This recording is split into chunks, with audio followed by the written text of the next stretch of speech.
Hey guys, Darren here. Welcome to Mayhem Country Living. I hope you guys are doing well. I know you're asking yourself, what the heck is this? This is a parabolic reflector oven. I kind of got the inspiration, the idea to do it. Pinball Preparedness had done one. I'd seen them done before.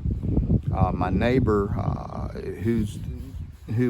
he and I are in a kind of a group together. He had talked about wanting to do one, and I said, well, I've got a couple of them. Let me go ahead and see what I can do.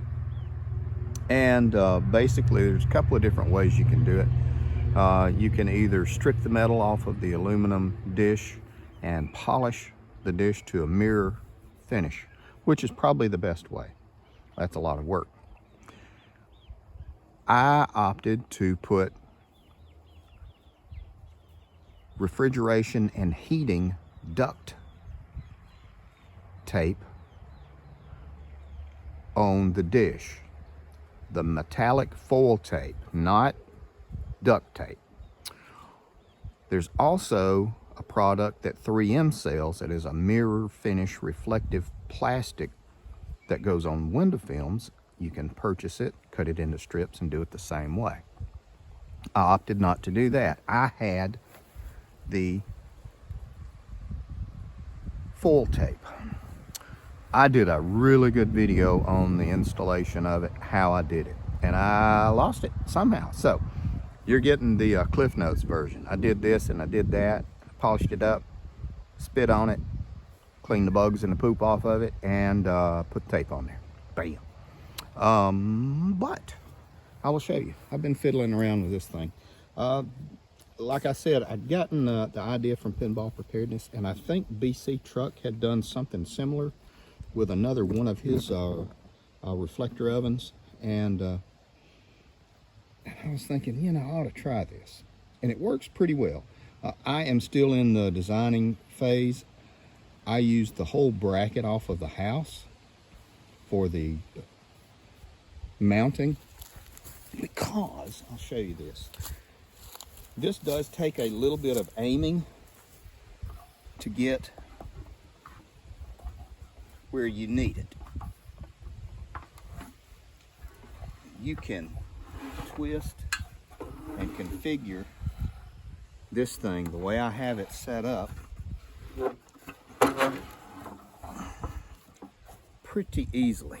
I still have a little bit of adjusting to do, but you are able to find a really good sweet spot. Now the kick in the butt is, this is afternoon, and you can see the sun is already starting to go down. So we're not going to be able to do a whole lot of video on it today. But I wanted to show you and see if we could get some temperature reading.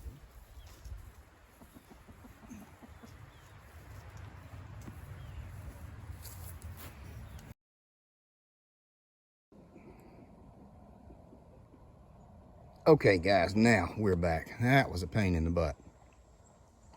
I started this too late in the day, or I started testing it too late in the day. I still have some more tweaking to do, but you can see that just at the crappy placement that I had on the piece of paper, we reached 128 degrees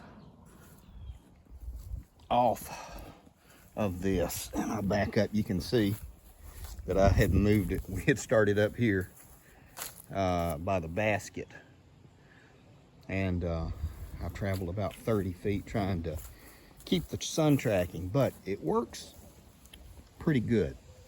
Now, one of the things I have learned from this, this is actually a study in geometry. We are trying to find the parabola. Oh, there's chicken love going on. Hey, get a room. Anyway, we are finding a parabola of a ray.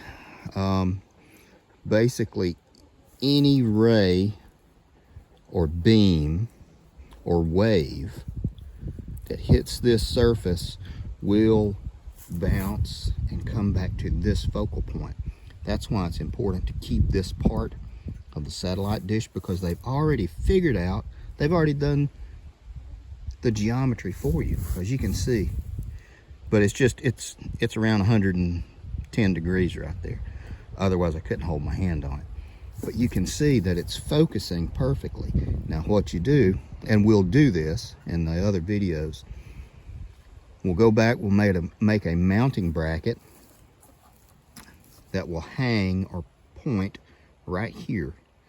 A basket we can put food in to heat. This takes a while, a couple of hours or several hours to heat.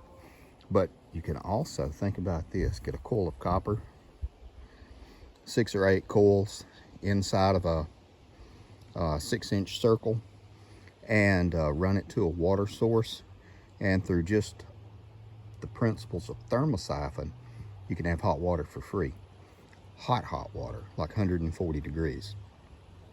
It gets hotter. This thing gets much hotter, but without having to track it all day long, this is a good way to get water heated. Well, what good is hot water other than, you know, okay, you can wash off. Well, you heat water up to a boiling point, well, there you go. You have water that is safe to drink. Just certain things to consider. I'm tickled we've gotten this far on the project. I'm actually going to have to start wrapping up because we're getting ready to go in and do some cooking. So, thanks. More to come. Okay guys, now we're back. When you start messing with this stuff, it's a good idea to do it in an area where you're kind of by yourself. And you have some good UV protection, UV blocking sunglasses. Or I know people who do this, they usually wear like brazing glasses. If that's what you have or want or prefer, it'd help you better than these sunglasses would.